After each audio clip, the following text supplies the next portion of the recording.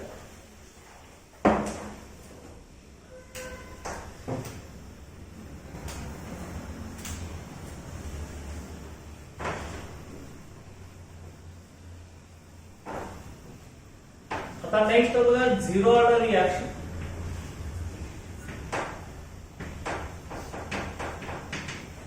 zero order reaction. Zero order reaction solve करायचं. The rate of reaction independent on concentration of reactant. Okay. Reaction चा rate reactant च्या concentration वरती depend नसतो. Remains constant throughout the course of reaction. Reaction complete होतं. Reaction चा rate constant असतो. The rate of zero order reaction independent of reactant concentration. Rate of reaction is independent. Rate of reaction is independent on reactant concentration. Okay. Reactant च्या concentration वरती reaction चा rate depend नसतो. Independent of reactant concentration is called zero order reaction. Okay. Is called zero order reaction.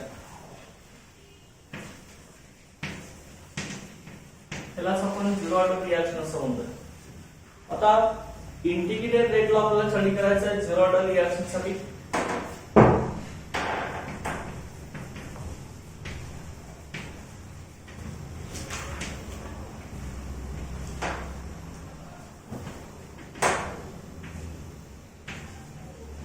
Integrated rate law of zero order reaction. Zero order reaction चा integrated rate law कसा येणार आहे बघा. Rate of reaction independent असणार reactant concentration वरती. त्यामुळे आता zero order reaction साठी आपण एक जनरल एक्झाम्पल घेऊया. A is converted to products. Okay. याचा डिफरन्शियल रेट लॉ कसा लिहिणार आहे. Rate is equal to minus dA divide by dt. आपला काय असणार आहे डिफरन्शियल रेट लॉ. आणि ह्याचा रेट लॉ कसा येणार आहे की initial concentration raise to power 0. Zero order म्हणजे रेज टू पॉवर 0 असणार झिरो ऑर्डरला. म्हणजे हे काय डायरेक्ट रेट केलं बरोबर आहे ना की rate of reaction independent of concentration of reactant raise to power 0 ना झिरो ऑर्डर मध्ये. तर त्यानंतर मग आता हेच आपल्याला कसे घेता आले बघा. इथं काय बघ मायनस dA. ओके. त्या equation minus dA is equal to काय असणार की हा मायनस सिंबल इकडे टाकलो. हा मायनस dt इकडे गेला तर मायनस k इनटू काय व्हायचं dt ना बरोबर ना minus k into dt.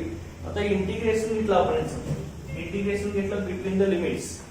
Limits आता कुठला असणार आहे a चं कॉन्सन्ट्रेशन आपण काय घेणार आहे a0 ऍट t 0 असणार टाइम 0 असणार आणि a चं concentration 80 in that concentration remains after time at t is equal to t. Okay t या टाइम नंतर. तर आपल्याचे इंटिग्रेशन कसे मिळणार बघा या इक्वेशनचं. चला integration it's dA differential rate law. Integration it's बघा a0 टू काय ना 80 बरोबर ना a0 टू 80. ओके. इसी का या साइडला काय झालं सांगा मायनस k k काय कॉन्स्टंट आहे ना मायनस k. इसे कसं येणार आहे 0 टू t. ओके. इनटू काय असणार dt. ओके. आता हेच कसं आलं त्यामध्ये आपण सिम्प्लिफाय करू कसं करू शकतो बघा. ओके. काय आहे सांगा dt minus concentration of 80 minus a0. Okay. a0 is equal to काय ना सांगा इकडे minus k t,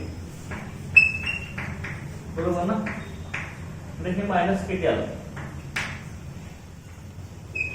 understand, minus KT. आता त्यानंतर केटी इज इक्वल टू काय सांगा, केटी मायनस एक zero is equal to minus KT, KT ह्या साईडला आला प्लस झाला, केटी इज इक्वल टू काय होणार मग, एक आलं ना, तर ह्या साईडला दिलं काय होणार सांगा, a zero minus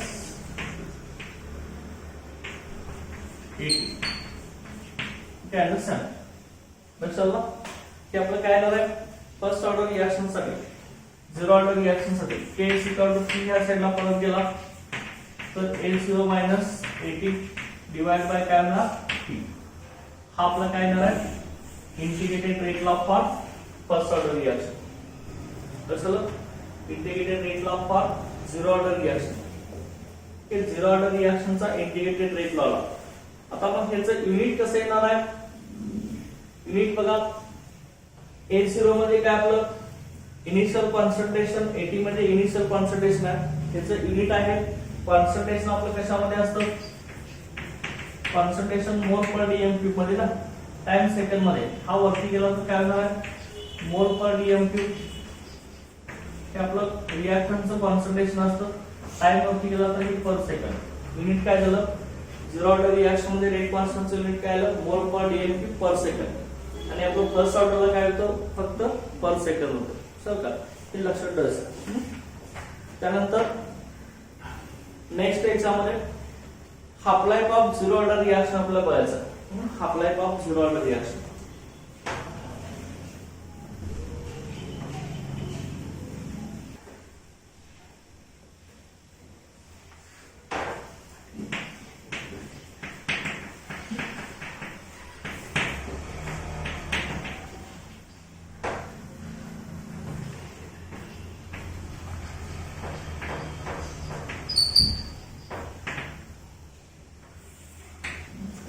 half life of zero order reaction.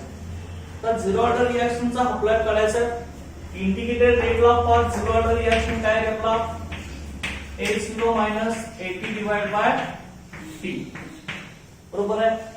तर हाफ लाईफ काढायचा आहे, म्हणजे टी ची व्हॅल्यू आपण किती घेणार, T is equal to T half करणार आपण, बरोबर आहे. आता हाफ लाईफ काढायचं म्हणजे इनिशियल कॉन्सन्ट्रेशन आपलं हाफ होणार आहे आफ्टर टाइम टी नंतर. त्यामुळे कॉन्सन्ट्रेशन ऑफ एटी ची व्हॅल्यू हे आपण काय घेणार आहे, इनिशियल कॉन्सन्ट्रेशन हाफ होणार म्हणजे ए झिरो बाय टू घेणार, बरोबर आहे. मग त्या व्हॅल्यू जर इथं पुट अप केल्या आपण तर आपल्याला इक्वेशन कसे मिळेल बघा, इथं ए इज इक्वल टू काय ना, ए झिरो मायनस एटी ची value a zero by two, okay, total divide by t, t half, t ची व्हॅल्यू टी हाफ घेणार आहे, ओके. तर हे काय आलं, k is equal to a zero minus a zero by two, two ने इथं मल्टिप्लाय करा, टू मायनस ए झिरो म्हणजे किती झालं, ओनली ए झिरो ना, ए झिरो बाय हे काय आलं आपलं, ए झिरो बाय किती आलं आपलं, टी हाफ, बरोबर ना, ओके. के ची व्हॅल्यू किती आली आपली, इथं ए झिरो बाय टू आहे, ते के इज इक्वल टू किती आलं आपला,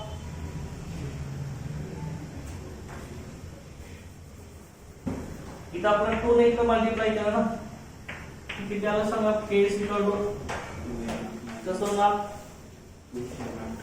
2 into a झिरो ना, 2a0 मायनस a0 म्हणजे किती झालं आपल्या इथं, हे 2a0 मायनस 2a0 बाय 2 म्हणजे इथे किती झालं सांगा, a0 बाय 2 झालं का, चल का, हे काय आलं, a0 डिवाइड बाय 2 इंटू इकडे टी हाफ आहे ना आपला, बरोबर ना. त्यामुळे आता हा टी हाफ ह्या साईडला घेतला आपण काय आलं, t half is equal to a0 divide by 2k, बरोबर ना. याच्या तीन आपल्याला half life period of zero order reaction मिळणार आहे.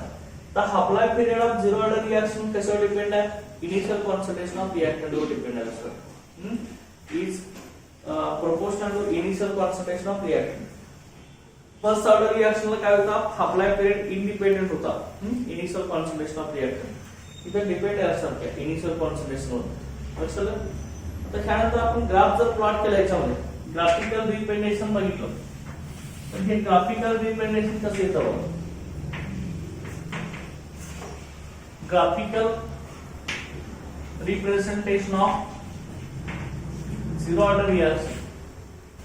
ओके, झिरो ऑर्डर रिएक्शनचं ग्राफिकल रिप्रेझेंटेशन आपला फॉर्म मध्ये काय आहे का की आपलं कसं आहे ना बघा, फॉर्म यामध्ये रिअरेंजमेंट केली आपण. हा के इकडे घेतला, KT is equal to A0 minus काय झाला AT, बरोबर आहे. मग AT इज इक्वल टू काय होईल सांगायचं, AT इज इक्वल टू हा AT ह्या साईडला घेतला, AT is equal to AT ह्या साईडला घेतला, AT is equal to minus KT plus A0. त्यासाठी आपल्याला ग्राफ मिळेल. म्हणजे हे y is equal to mx plus c त्या पॅटर्न मध्ये येणार आहे. y is equal to mx plus c. आता इथे स्ट्रेट लाईन ग्राफ आपण प्लॉट केला याच्यामध्ये. ग्राफ जर आपण इथे प्लॉट केला, concentration of AT, concentration of AT against the time, हा जर ग्राफ आपण प्लॉट केला अगेन्स्ट द टाइम t, याचं ग्राफचं नेचर मिळतं आपल्याला straight line having intercept on AT axis. Okay, straight line having intercept on AT axis. Okay, आता intercept slope काय मिळणार आपल्याला इथं, स्लोपची व्हॅल्यू काय म्हणायचं, स्लोप काय येणार आहे मायनस k येणार आहे. इंटरसेप्ट काय होणार आहे, इंटरसेप्ट A0 ना, इंटरसेप्ट काय म्हणणार आपल्या इथं, हा इंटरसेप्ट मिळणार आहे. तो इंटरसेप्ट काय असणार आहे A0 असणार. ओके, त्यासाठी आपल्याला हे ग्राफिकल रिप्रेझेंटेशन सांगता येईल AT against T zero order reaction साठी. त्यानंतर नेक्स्ट याच्यामध्ये एक्झाम्पल कुठले आहेत झिरो ऑर्डर रिएक्शनचे बघा. Examples of zero order reaction. Okay, इथं पण लक्षात आहे ना की examples of zero order reaction. आता एक्झाम्पल कुठले आहेत बघा, ह्याच्यात दोन एक्झाम्पल्स आपले झिरो ऑर्डर रिएक्शन साठी. झिरो ऑर्डर रिएक्शन कशाला म्हणतो आपण, rate of reaction independent on concentration of reactant. Okay, रिएक्टंटच्या कॉन्सन्ट्रेशन वरती रिएक्शनचा रेट डिपेंड नसतो. तर decomposition of ammonia on platinum metal,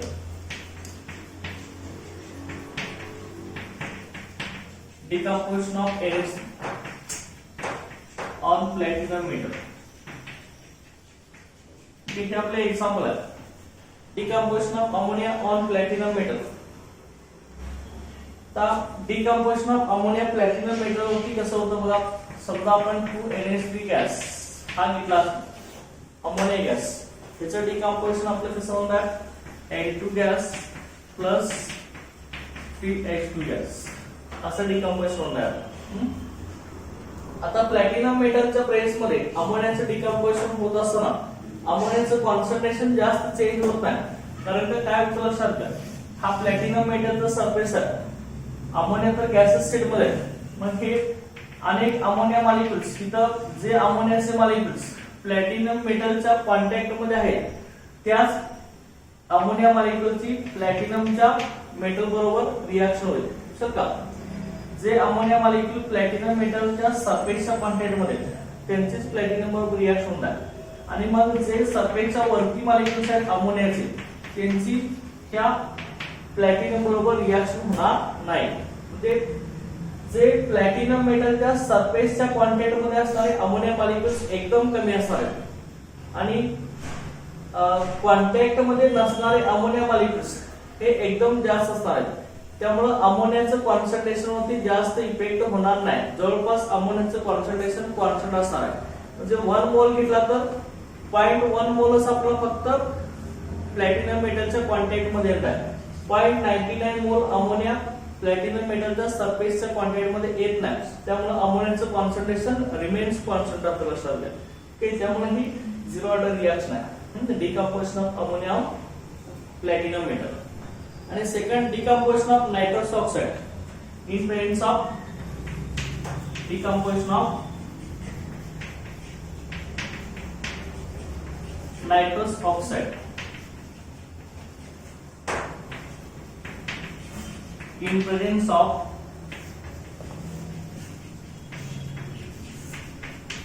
platinum catalyst. Okay, platinum ह्या कॅटलिस्टच्या प्रेस मध्ये nitrous ऑक्साईडचं डिकंपोजिशन.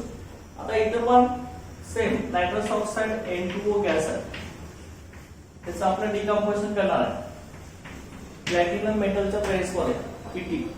It gives 2N2 gas plus O2 gas.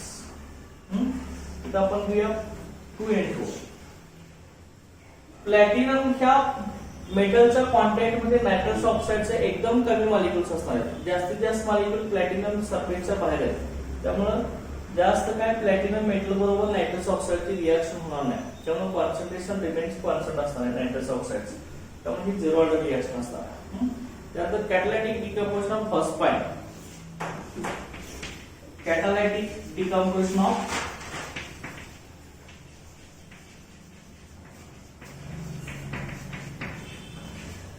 कॅटॅलिटिक decomposition of phosphine. Phosphine मध्ये PSC, PSC ला आपण काय म्हणतोय phosphine. Catalytic decomposition of phosphine on hot tungsten. On hot tungsten at high temperature.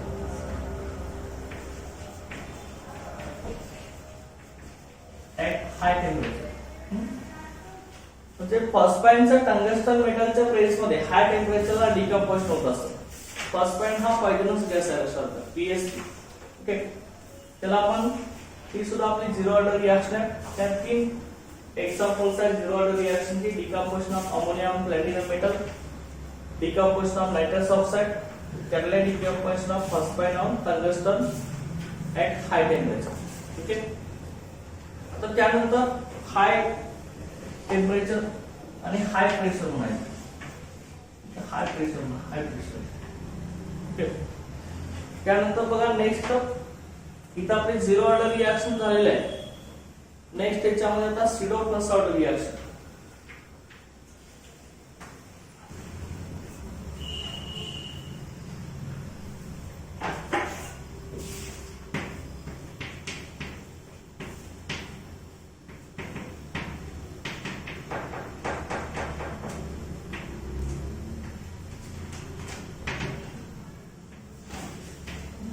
Pseudo first order reaction. The pseudo first order reaction म्हणजे काय? The reaction which are expected to higher order. The certain reactions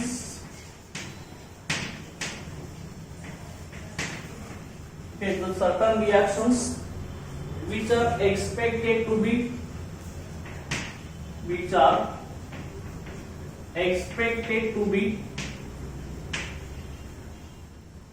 higher order.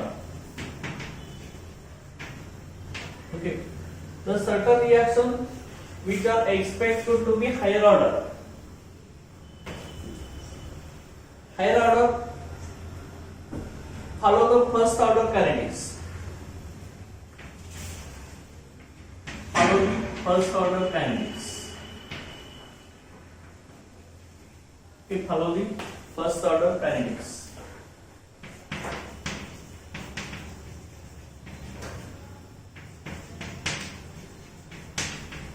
follow the first order kinetics. म्हणजे सिडो first order reaction मध्ये काय असतं sir? काही reaction आपल्याला दिसायला त्यांची ऑर्डर जास्त असते, परंतु ऍक्च्युअली त्या फर्स्ट ऑर्डर कायनेटिक्स फॉलो करतात. तर का रिएक्शन दिसायला फर्स्ट हायर ऑर्डर असते आणि सेकंड ऑर्डर असते, थर्ड ऑर्डर असते, परंतु ऍक्च्युअली ती फर्स्ट ऑर्डर असते. ओके, त्याचं एक्झाम्पल आहे बघा, hydrolysis of methyl acetate. Hydrolysis of methyl acetate.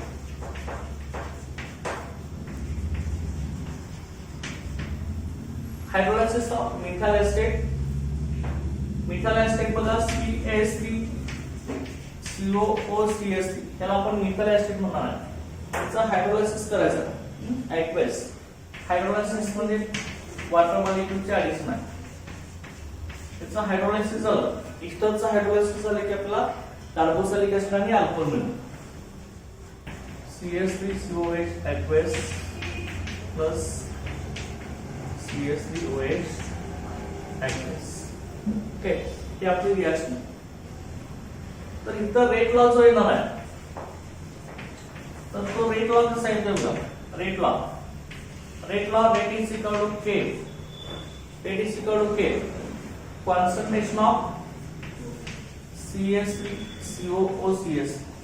Reactant आपले दोन आहेत ना, ते मिथाइल एस्टेट आणि दुसरा वॉटर आहे.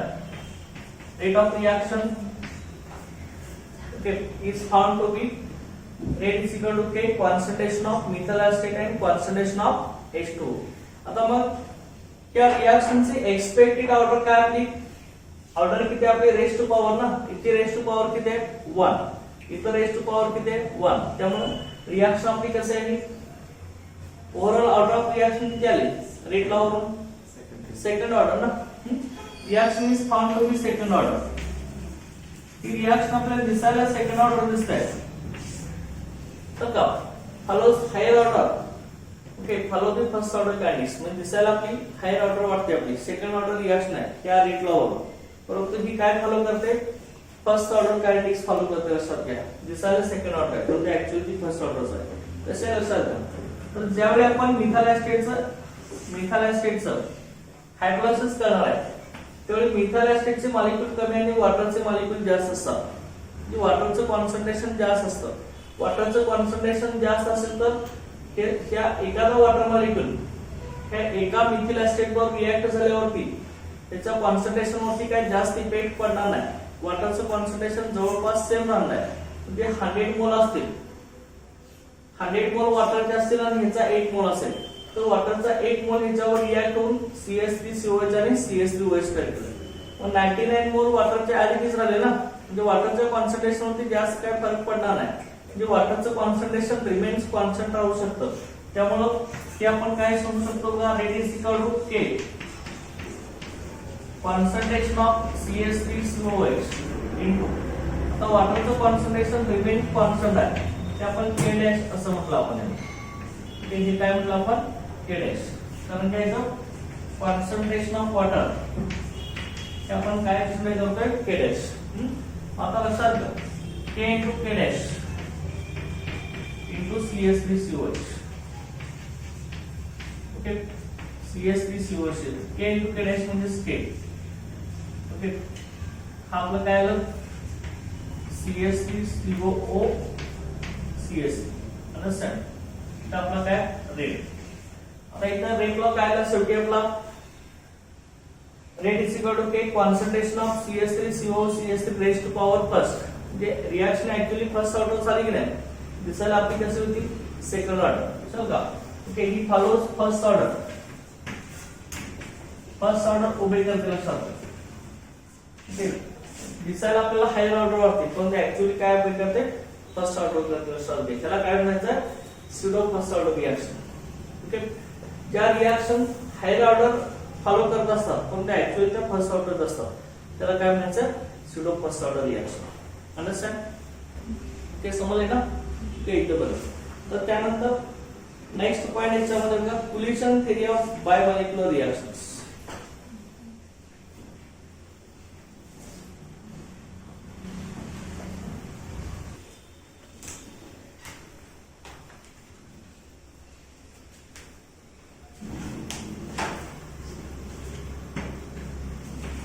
Coalition theory of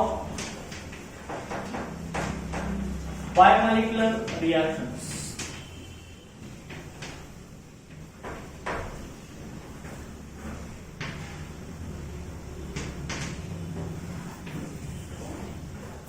Coalition theory of biomolecular reactions.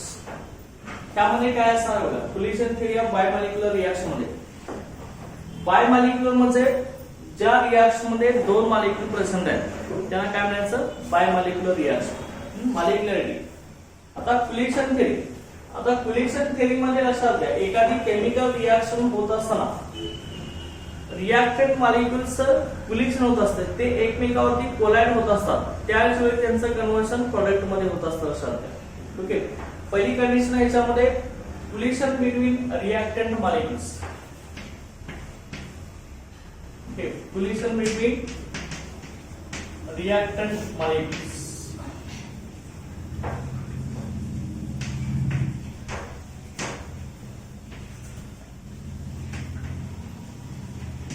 collision between reactant molecules. तर केमिकल रिएक्शन घडून येत असेल तर as a result of collision between reactant phases.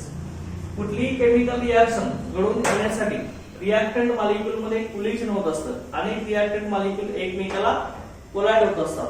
पण ते कोलिशन झाल्यानंतर रिएक्शनचा रेट जो आहे तो आपला इनक्रीज होत असतो. Rate of reaction equal to rate of collision असतो. लक्षात काय होत असतं बघा.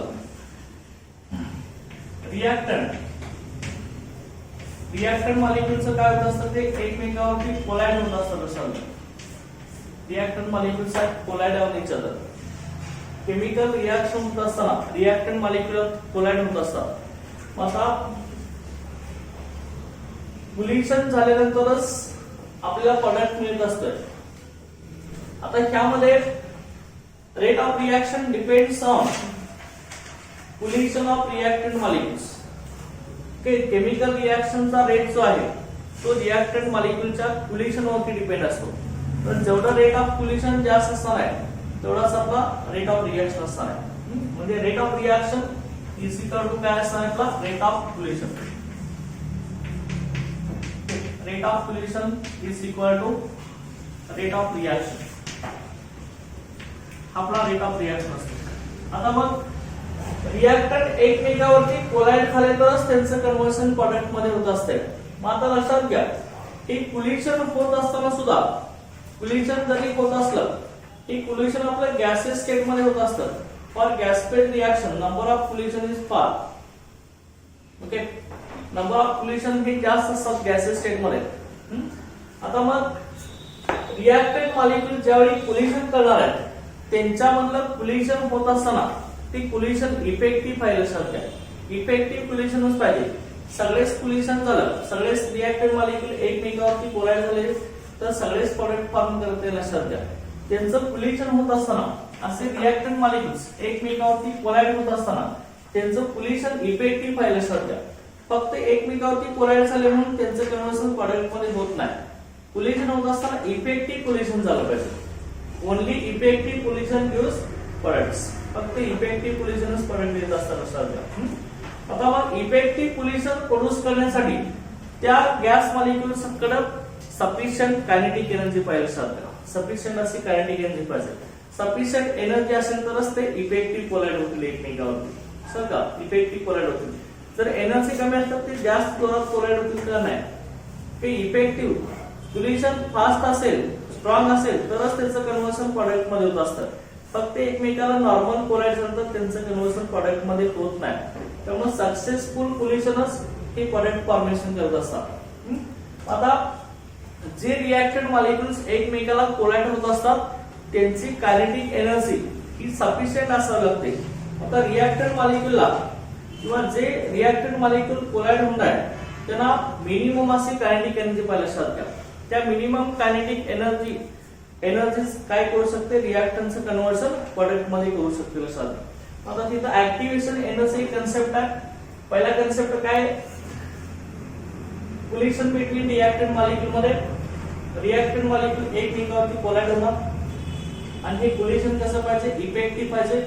ओनली इफेक्टिव्ह कोलिशनच प्रोडक्ट देत असतात आणि रेट ऑफ कोलिशन वाढला तर रेट ऑफ रिएक्शन सुद्धा आपला इनक्रीज होणार. ठीक आहे हे लक्षात ठेवायचं. आणि त्यानंतर फक्त कोलिशन ही सफिशियंट क्रायटेरिया नाही तर आणखी दुसरा क्रायटेरिया तो कुठला आहे आपला activation energy. Okay activation energy. तर ती ऍक्टिव्हेशन एनर्जी काय असणार आहे बघा. Activation energy second condition activation energy. आता ऍक्टिव्हेशन एनर्जी म्हणजे काय लक्षात घ्या ज्यावेळी रिएक्टंट मॉलिक्यूल कोलाइड होणार आहे colliding reactant molecules colliding reactant molecules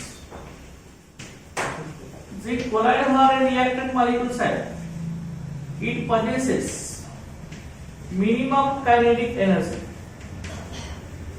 okay minimum kinetic energy. Colliding होणारे जे रिएक्टंट मॉलिक्यूल्स आहेत त्यांना मिनिमम कायनेटिक एनर्जी पाहिजे. लक्षात घ्या ती मिनिमम कायनेटिक एनर्जी असेल तरच त्यांचं कोलिशन इफेक्टिव्ह होणार आहे. आणि जे reactant molecule minimum kinetic energy घेऊन एकमेकावरती कोलाइड होत असतात त्याला काय म्हणायचं ऍक्टिव्हेशन एनर्जी म्हणायचं. तर का minimum kinetic energy is called as a activation energy. So minimum kinetic energy, and this minimum kinetic energy of reactant molecules is called activation energy. लक्षात is called activation energy. म्हणजे थोडक्यात लक्षात घ्या, समजा तर रिएक्टंट मॉलिक्यूल एकमेकांवरती collide होण्यासाठी minimum kinetic energy समजा 10 किलोजूल एवढी लागत असेल, 10 किलोजूल, ह्याच्यापेक्षा कमी असेल, 9 किलोजूल असेल, 8 किलोजूल असेल, ज्या रिएक्टंट मॉलिक्यूलचे 10 पेक्षा कमी आहे ते रिएक्टंट मॉलिक्यूल किती कोलाइड झाले तर ते प्रोडक्ट देऊ शकत नाही. लक्षात घ्या, ज्यांची कोलाइडिंग मॉलिक्यूलची कायनेटिक एनर्जी 10 किलोजूल किंवा 10 किलोजूल पेक्षा जास्त आहे तेच काय करू शकतात, प्रोडक्ट मध्ये कन्व्हर्सन करू शकतात रिएक्टंट मॉलिक्यूल्स. ठीक आहे, म्हणून colliding reactant molecules possesses minimum kinetic energy. त्यांच्याकडे मिनिमम कायनेटिक एनर्जी असावं लागते कोलाइड होण्यासाठी, फक्त कोलिजन होऊन चालणार नाही, इफेक्टिव्ह कोलिजन होण्यासाठी मिनिमम कायनेटिक एनर्जी पाहिजे. आणि त्याच मिनिमम कायनेटिक एनर्जीला आपण काय म्हणतात, ऍक्टिव्हेशन एनर्जी असं म्हणतात. समजा ऍक्टिव्हेशन एनर्जी. मग आता ऍक्टिव्हेशन एनर्जी जी असणार आहे, आता ऍक्टिव्हेशन एनर्जी रिएक्शन कधी होणार, if colliding molecule possesses kinetic energy equal to or greater than activation energy. Colliding molecules reaction would occur, reaction आपली कधी होणार, रिएक्शन आपली कधी करून येणार, कोलाइडिंग मॉलिक्यूल्स जे मॉलिक्यूल कोलाइड होणार, colliding molecules possesses kinetic energy equal to or greater than EA, greater than EA. EA म्हणजे ऍक्टिव्हेशन एनर्जी. तर का EA म्हणजे काय, ऍक्टिव्हेशन एनर्जी. तर चलो काय म्हणजे आपण लक्षात घ्या सगळ्यांनी. पहिली कंडिशन काय सांगितली आपण, collision between reactant molecules. Okay, reactant molecule एकमेकाला कोलाइड झाले तरच त्यांचं कन्व्हर्सन प्रोडक्ट मध्ये होणार. आणि ते कोलिजन कसं पाहिजे, इफेक्टिव्ह पाहिजे. लक्षात घ्या, इफेक्टिव्ह कोलिजनच प्रोडक्ट येत असतात. मग रेट ऑफ इफेक्टिव्ह कोलिजन वाढला की रेट ऑफ इफेक्टिव्ह कोलिजन वाढला की रेट ऑफ रिएक्शन सुद्धा आपला वाढत असतो. आणि मग आता हे आणखी कशावर डिपेंड आहे, ऍक्टिव्हेशन एनर्जीवर. जे रिएक्टंट मॉलिक्यूल कोलाइड होणार त्यांच्याकडे मिनिमम कायनेटिक एनर्जी पाहिजे सध्या. ओके, मग ती मिनिमम कायनेटिक एनर्जी जी असणार आहे रिएक्टंट मॉलिक्यूलची, त्याला आपण काय म्हणणार आहे, ऍक्टिव्हेशन एनर्जी म्हणणार आहे. मग केमिकल रिएक्शन आपली कधी होणार, कोलाइडिंग मॉलिक्यूलची कायनेटिक एनर्जी ही कशी पाहिजे, equal to or greater than activation energy. Activation energy एवढी कायनेटिक एनर्जी पाहिजे किंवा त्याच्यापेक्षा जास्त असेल तरच रिएक्शन घडून येत असते. समजलं येतं बरं. जे रिएक्टंट मॉलिक्यूल कोलाइड होणार आहे त्यांची कायनेटिक एनर्जी ही ऍक्टिव्हेशन एनर्जी एवढी पाहिजे किंवा त्याच्यापेक्षा जास्त पाहिजे तरच रिएक्शन होणार आहे. ओके, त्या दोन कंडिशन झाल्या रिएक्शन होण्यासाठी. एक आपलं काय, इफेक्टिव्ह कोलिजन, आणि दुसरं काय, activation energy, sufficient activation energy पाहिजे. त्यानंतर नेक्स्ट बघा, orientation of reactant molecules. Third condition याच्यामध्ये ओरिएंटेशन ऑफ रिएक्टंट मॉलिक्यूल्स. आता हे ओरिएंटेशन कसं झालं पाहिजे लक्षात घ्या, रिएक्टंट मॉलिक्यूलचं ओरिएंटेशन सुद्धा प्रॉपर झालं पाहिजे. तिसरी कंडिशन आहे कोलिजन थेरी मधली. Third condition, orientation of reactant molecules.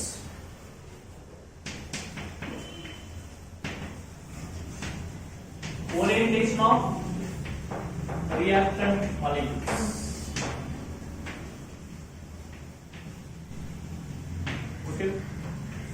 Orientation of reactant molecules. आता रिएक्टंट मॉलिक्यूलचं प्रॉपर ओरिएंटेशन झालं पाहिजे. पहिली कंडिशन कोलिजन झाली, सेकंड ऍक्टिव्हेशन एनर्जी, थर्ड आता ओरिएंटेशन. आता ओरिएंटेशन कसं असणार बघा, requirement for successful collision involves orientation of molecules. त्या ओरिएंटेशन कसं झालं पाहिजे बघा, colliding molecule must have proper orientation. Colliding molecules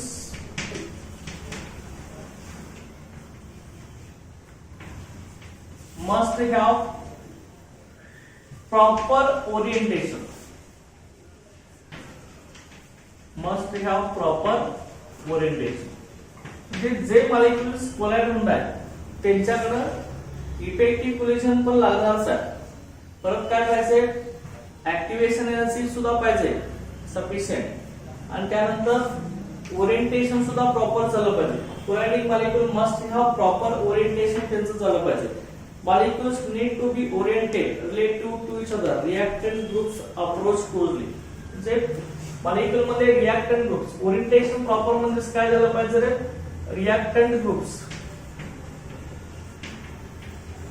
जे रिएक्ट होणारे ग्रुप्स आहेत ते रिएक्टिंग ग्रुप्स अप्रोच क्लोजली. जे रिएक्ट होणारे ग्रुप्स आहेत हे क्लोजली अप्रोच झालं पाहिजे. लक्षात का, जे ग्रुप आपले रिएक्ट होणार आहेत ते क्लोजली एकमेकाला अप्रोच झालं पाहिजे. क्लोजली अप्रोच होत नसतील तर रिएक्शन होणार नाही सर. ओके, आता आपण एक रिएक्शन इथे घेऊया जे लक्षात येईल. Consider A plus CB. It gives A plus CB, it gives AB plus C. अशी आपली रिएक्शन असेल. आता ह्या रिएक्शन मध्ये तुम्ही बघू शकता ए आणि सीबी हे रिएक्टंट आहेत. आता मग प्रोडक्ट मध्ये काय होतंय, AB प्लस सी तयार होतोय. म्हणजे कुठला बॉन्ड ब्रेक होतोय, तर सी आणि बी मधला बॉन्ड ब्रेक होतोय आणि प्रोडक्ट मध्ये ए आणि बी मधला बॉन्ड फॉर्म होत असतोय. बरोबर आहे ना. आता या सी आणि बी मधला बॉन्ड ब्रेक करून ए आणि बी मध्ये बॉन्ड फॉर्म करण्यासाठी रिएक्टिंग ग्रुपचं प्रॉपर ओरिएंटेशन झालं पाहिजे लक्षात घ्या. म्हणजे रिएक्टिंग ग्रुप क्लोजली अप्रोच झाले पाहिजे एकमेकाला, तरच सी आणि बी मधला बॉन्ड ब्रेक होणार आहे आणि ए आणि बी हा नवीन बॉन्ड फॉर्म होणार. Okay, collision of A with C approaching towards A will not lead to collision. Okay, तर असं लक्षात घ्या. असं जर झालं असेल, समजा आपण हे आता A असे समजूया, दुसरा आपला हा CB असा आहे, चल का, हा CB असा आहे. पण आता इथं आपल्याला आता ओरिएंटेशन कसं झालं पाहिजे बघा, की अशा तीन झालं पाहिजे. कसं होणार बघा, इथं A प्लस CB हे इथं आपण आता ओरिएंटेशन इथं दाखवूया. दोन कंडिशन आहेत. समजा इम्प्रॉपर ओरिएंटेशन झालं, इम्प्रॉपर ओरिएंटेशन म्हणजे रिएक्टिंग ग्रुप आपले क्लोजली येत नसतील तर इम्प्रॉपर ओरिएंटेशन. तर इम्प्रॉपर ओरिएंटेशन मध्ये बघा, समजा इथे ए आहे, ते ए हे आपण असा केलं ए, तर ए मॉलिक्युल्स आहे. परत दुसरा इथं सीबी आहे. सीबी मध्ये कसं झालं पाहिजे बघा, हा सी असा लार्ज असेल, बी स्मॉल असेल. ओके, इकडे आपल्याला काय मिळणार आहे, सेम आपल्याला ए प्लस सीबी मिळणार आहे, तर रिएक्शन होणार नाही. ओके, इथे ए असेल आणि इथं आपला ऍज इट इज सी आणि बी असेल. आता इथं अप्रोच होत असताना reactant molecule would collide and separate owing to improper orientation of CB. बघा इथं हा ए ची साइड कसं आहे आपली लार्ज आहे ना, इथं सी ची साइड कसं आहे, ही पण लार्ज आहे. दोन लार्जर साइड एकत्र आली की नाही, तिथं प्रोडक्ट फॉर्म होणार नाही लक्षात घ्या, इथला बॉन्ड ब्रेक होणार नाही. आता प्रॉपर ओरिएंटेशन मध्ये कशी पाहिजे, एकाची साइज कमी पाहिजे, एकाची साइज जास्त पाहिजे, तरच इफेक्टिव्ह कोलिजन होणार, प्रॉपर ओरिएंटेशन होणार आणि आपल्या इथं काय मिळणार आहे, एबी मिळणार आहे. आता इथं मला सांगा, एबी तुम्हाला फॉर्म करायचं आहे, ही तुमची रिएक्शन आहे, ही तुमची रिएक्शन आहे लक्षात घ्या. तुम्हाला काय तयार करायचं आहे, एबी तयार करायचं आहे. एबी जर फॉर्म करायचं असेल तर इथं कोण आला पाहिजे, ह्या साईडला रे, प्रॉपर ओरिएंटेशन मध्ये कोण आला पाहिजे, बी ह्या साईडला आला पाहिजे ना, बी इकडे आला पाहिजे आणि सी कुठे गेला पाहिजे, ह्या साईडला गेला पाहिजे. बरोबर नाही, इथं कसं आहे, मग सी चे कडे आलाय ना, आपल्याला काय एसी मध्ये बॉन्ड फॉर्म करायचं नाही, कशामध्ये करायचं आहे, एबी मध्ये बॉन्ड फॉर्म करायचा आहे. त्यामुळे एबी कुणाच्या साईडला आला पाहिजे, अप्रोच क्लोजली, कुणाकडे अप्रोच झाला पाहिजे, हा सी ए कडे अप्रोच होऊन चालणार नाही. कोण अप्रोच झाला पाहिजे? बी हा ए कडे अप्रोच झाला पाहिजे, तरच आपला एबी मध्ये बॉन्ड फॉर्म होईल. इथं आपलं कसं आहे, सी अप्रोच झालाय, इथं इम्प्रॉपर ओरिएंटेशन झालं लक्षात घ्या. सी हा ए कडे अप्रोच झालाय, त्यामुळे इथं रिएक्शन होणार नाही इम्प्रॉपर ओरिएंटेशन झाल्यामुळे. कसं का? इम्प्रॉपर ओरिएंटेशन झाल्यामुळे. आता मग प्रॉपर ओरिएंटेशन कसं झालं पाहिजे? आपलं प्रॉपर ओरिएंटेशन झालं पाहिजे. प्रॉपर ओरिएंटेशन मध्ये बघा, आपला सेम ए, इथे काय आलं पाहिजे? बी सी असं झालं पाहिजे लक्षात घ्या. तर का हा ए आहे, परत हा बी आणि हा सी असं आलं पाहिजे ना एकत्र. एबी मध्ये तयार करायचं आहे, त्यामुळे ए आणि बी एकमेकाला अप्रोच झालं पाहिजे. सी आणि ए पर्यंत इम्प्रॉपर ओरिएंटेशन होणार. मग आपल्या इथं इफेक्टिव्ह कोलिशन कोणता आहे आणि प्रॉपर ओरिएंटेशन कोणता आहे? बी हा एका साइडला क्लोजली अप्रोच झालाय, त्यामुळे आपल्या इथं एबी मिळेल आणि हा सी आपल्याला सेपरेट मिळेल असं. ओके, तर आपली रिएक्शन कुठल्या नाही, प्रॉपर ओरिएंटेशन झालं. इम्प्रॉपर ओरिएंटेशन तर reaction do not occur. Okay, reaction do not occur आहे. कसं मिळतं आपल्याला? इकडे जसं आहे ए प्लस सी बी, तसंच a plus c b. Proper orientation झालं तर रिएक्शन ऑकर होणार. Reaction will occur. लक्षात का? प्रॉपर ओरिएंटेशन असं झालं तरच आपली रिएक्शन होणार आहे. लक्षात द्या ना. ओके, समजलंय? तर त्यानंतर नेक्स्ट त्याच्यामध्ये पोटेन्शियल एनर्जी बॅरियर. तो कसा आहे बघा त्यामध्ये, की आता कोलिशन थिअरी आपली असे आहे. आता रिएक्टन्सचं कन्व्हर्सन प्रोडक्ट मध्ये होण्यासाठी पोटेन्शियल एनर्जी बॅरियर क्रॉस करून त्यांचं कन्व्हर्सन प्रोडक्ट मध्ये होत असतं. ते कसं असतं बघा त्यामध्ये. ही तीन कंडिशन झाल्या. आता तीन कंडिशन झाल्या रिएक्शन होण्यासाठी. पहिली कुठली आपली? Collision between reactant molecule. Second activation energy. आणि थर्ड काय आपलं? Orientation of reactant molecules. ते प्रॉपर झालं पाहिजे. आणि थर्ड आहे, फोर्थ आहे आता potential energy barrier.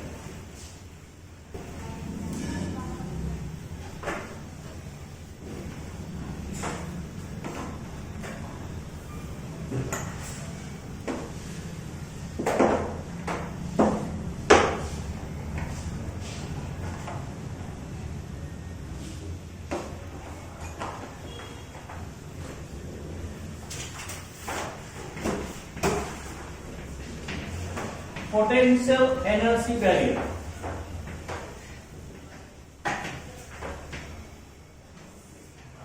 Potential energy barrier.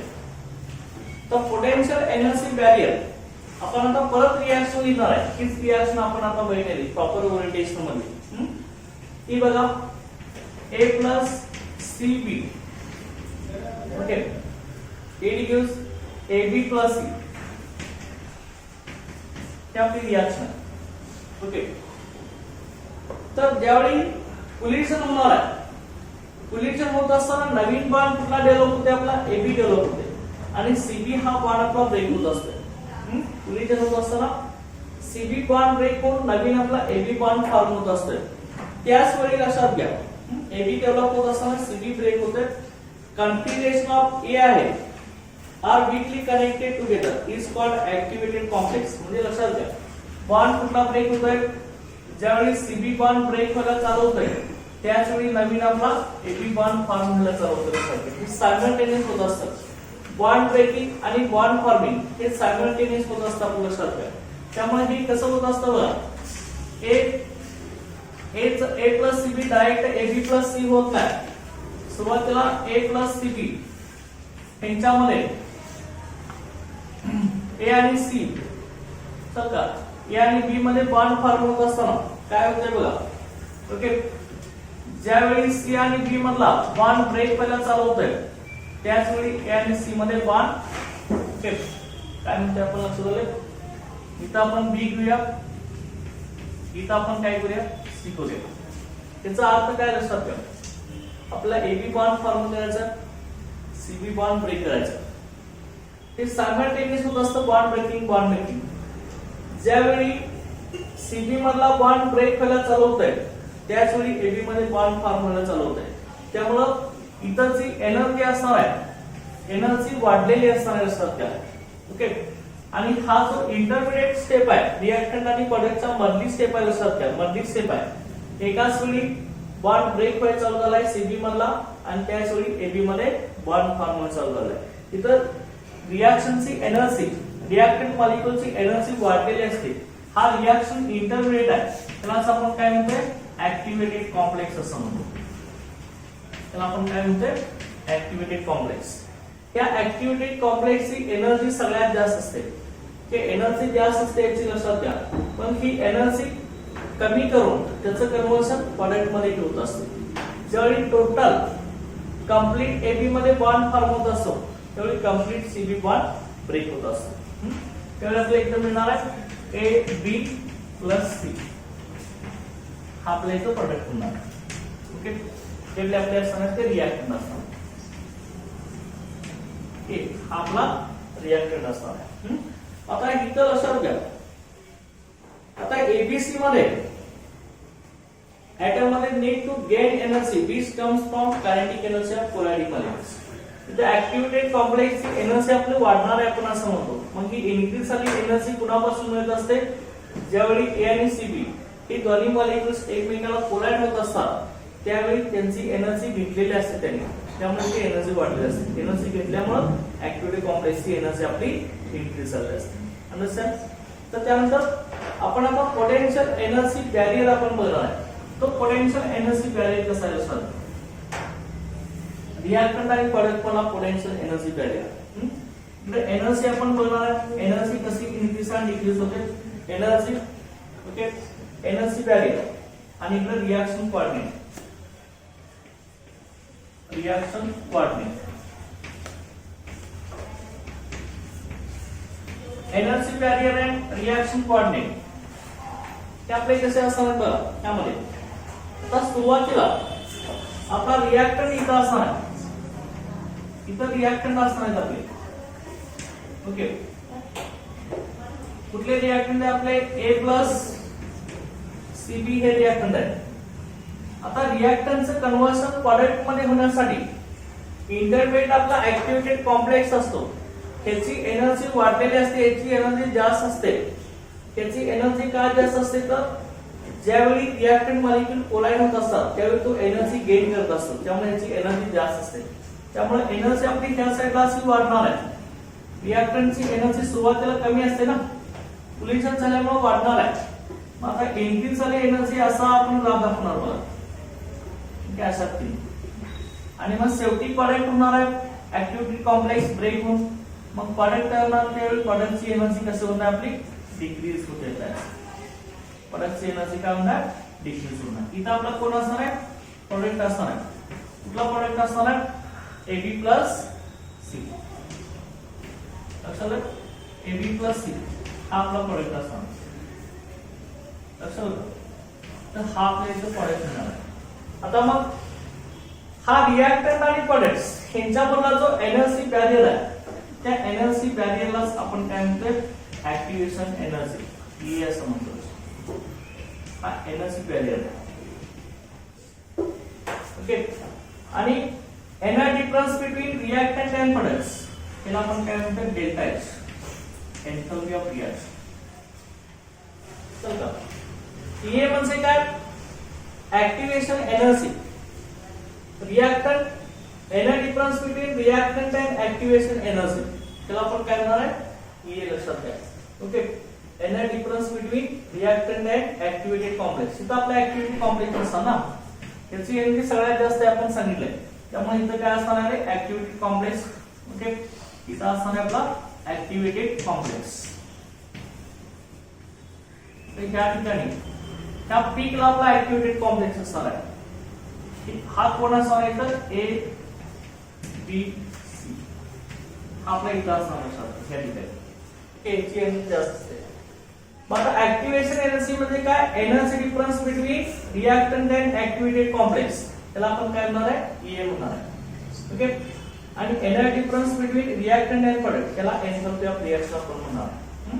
आता मला लक्षात घ्या त्यामध्ये ज्यावेळी रिएक्टंट मधले बॉन्ड ब्रेक होत असतात आणि प्रोडक्ट मधला बॉन्ड फॉर्म होत असतो त्यावेळी सगळेच रिएक्टंट मॉलिक्युल्स कोलॅड होऊन त्यांचं कन्व्हर्शन प्रोडक्ट मध्ये होत नाही. कारण का तिथं कोलॅड झाले सगळेच एबीसी प्रोडक्ट कॉम्प्लेक्स तयार करू शकत नाही आणि त्यांचं कन्व्हर्शन प्रोडक्ट मध्ये करू शकत नाही. कारण का लक्षात घ्या, आपण कंडिशन सांगितले ज्या कोलॅडिंग मॉलिक्युल कडे सफिशियंट कायनेटिक एनर्जी आहे, सफिशियंट कायनेटिक एनर्जी, मग ती कायनेटिक एनर्जी कशी पाहिजे, equal to activation energy or greater than activation energy असेल तरच त्यांचं कन्व्हर्शन प्रोडक्ट मध्ये होणार. आता मला सांगा ऍक्टिव्हेशन एनर्जी पेक्षा कमी कायनेटिक एनर्जी असेल तर ही मॉलिक्युल काय करणार बघा. समजा आता कन्सिडर करा तुम्ही 100 किलो जूल एवढी आपली ऍक्टिव्हेशन एनर्जी आहे. ओके, एवढी कायनेटिक एनर्जी ही 100 किलो जूल म्हणजे ऍक्टिव्हेशन एनर्जी आपली 100 किलो जूल आहे. एवढी ऍक्टिव्हेशन एनर्जी पेक्षा जास्त एनर्जी असेल तरच रिएक्टंट मॉलिक्युल्स हा बॅरियर क्रॉस करून त्यांचं कन्व्हर्शन प्रोडक्ट मध्ये होणार. याच्यापेक्षा कमी असेल तर काय होत असतं, 99 असेल 98 असेल तरी सुद्धा काय होणार आहे की इथं पर्यंत असेल जाणार आणि इथं तरंगत राहणार असेल, क्लाइंब होणार असेल, क्लिप होणार ना इथं हे तरंगत राहणार आणि इथून परत असेल खाली येणार. समजा जसं आपण आता डोंगरावरती आपण दगड टाकला परत वरने गळगळत खाली येतो त्या पद्धतीनं. चल का की जशी ऍक्टिव्हेशन जास्त आहे तोच इकडं पलीकडे जाणार ना एनर्जी घेऊन, बरोबर आहे ना. किंवा गाडी आपली स्लोप वरती चढत असेल एखादा चढ, ओके, तर लक्षात घ्या ते ऍक्टिव्हेशन जे ठरलेले आहे त्या ऍक्टिव्हेशन एनर्जी पेक्षा जास्त एनर्जी आपण गाडीला लावली तरच ती गाडी पास करून पुढे जाणार. त्याच्यापेक्षा कमी पडली तर रिव्हर्स वे चालू होते, गाडी चढत नाही. लक्षात घ्या त्या पद्धतीने म्हणजे रिएक्टंट मॉलिक्युल्स ज्यांच्याकडे सफिशियंट कायनेटिक एनर्जी आहे ती सफिशियंट कायनेटिक एनर्जी कुठे असते, सफिशियंट कायनेटिक एनर्जीला आपण काय म्हणतोय ऍक्टिव्हेशन एनर्जी. म्हणजे ऍक्टिव्हेशन एनर्जी पेक्षा जास्त जर एनर्जी रिएक्टंट मॉलिक्युल असेल तरच त्यांचं कन्व्हर्शन हा रिएक्टंट बॅरियर क्रॉस करून, हा पोटेन्शियल एनर्जी बॅरियर क्रॉस करून त्यांचं कन्व्हर्शन प्रोडक्ट मध्ये होत असतं. पण ज्यांची ऍक्टिव्हेशन एनर्जी कमी असेल ती ही पोटेन्शियल एनर्जी बॅरियर क्रॉस करणार नाही, ते इथंच क्लीन व्हायला चालू होणार, क्लाइंब व्हायला चालू करणार. अंडरस्टँड असं ना. आता मग किती मॉलिक्युल्स आपले पोटेन्शियल एनर्जी बॅरियर क्रॉस करून त्यांचं कन्व्हर्शन प्रोडक्ट मध्ये करत असतात, फ्रॅक्शन ऑफ मॉलिक्युल्स. आता सगळेच रिएक्टर मधले सगळेच मॉलिक्युल प्रोडक्ट मध्ये कन्वर्ट होतात का, नाही. ओके, ठराविकच प्रोडक्ट मध्ये कन्वर्ट होतात. पण त्यामध्ये फ्रॅक्शन ऑफ मॉलिक्युल्स दोन possesses energy, fraction of molecules सगळेच रिएक्टंट मॉलिक्युल्स हा पोटेन्शियल एनर्जी बॅरियर क्रॉस करून प्रोडक्ट करू शकत नाही. लक्षात घ्या ज्या रिएक्टंट मॉलिक्युल्सची activation energy kinetic energy greater than E असेल तेच ते पोटेन्शियल एनर्जी क्रॉस करणार. जे fraction of molecules having kinetic energy is equal to or greater than E is equal to or greater than E. Okay, यांची kinetic energy equal to activation energy असेल किंवा greater than activation energy असेल तेच molecules काय करणार आहेत product मध्ये conversion करणार. आता जे फ्रॅक्शन ऑफ मॉलिक्युल्स आहेत एकदम कमी मॉलिक्युल असतात ना त्यांचं कन्व्हर्शन प्रोडक्ट मध्ये होणार आहे. Fraction of molecule both possesses energy greater than EA is given by having kinetic energy equal to or greater than EA. ठीक किती असणार आपले ठीक आहे समजा आपण EF fraction of molecules having kinetic energy equal to or greater than EA these convert into products. These are given by F is equal to E raised to minus EA by I. हे fraction of molecules आपण हे सांगतो एवढेच molecules kinetic energy cross करून त्यांचे conversion product मध्ये होत असतं. लक्षात घ्या फ्रॅक्शन ऑफ मॉलिक्युल्स हे फ्रॅक्शन ऑफ मॉलिक्युल्स की पोटेन्शियल एनर्जी बॅरियर क्रॉस करून प्रोडक्ट मध्ये कन्वर्ट होणारे मॉलिक्युल्स एवढेच असणार आहेत. F is equal to E raised to minus EA by I. Understand समजले की आपली पोल्युशन थेरी असणार समजले सर. आता टेम्परेचर डिपेंडन्स मध्ये काय असणार आहे जेवढं टेम्परेचर जास्त असणार आहे तेवढा रेट ऑफ पोल्युशन आपला जास्त असणार. लक्षात घ्या रेट ऑफ पोल्युशनची व्हॅल्यू जास्त असणार. आता त्यानंतर नेक्स्ट आपण आता इथं RNS equation and temperature dependence of reaction हा जो पार्ट आहे तो आपण आता नेक्स्ट लेक्चर घेऊया. Okay, thank you.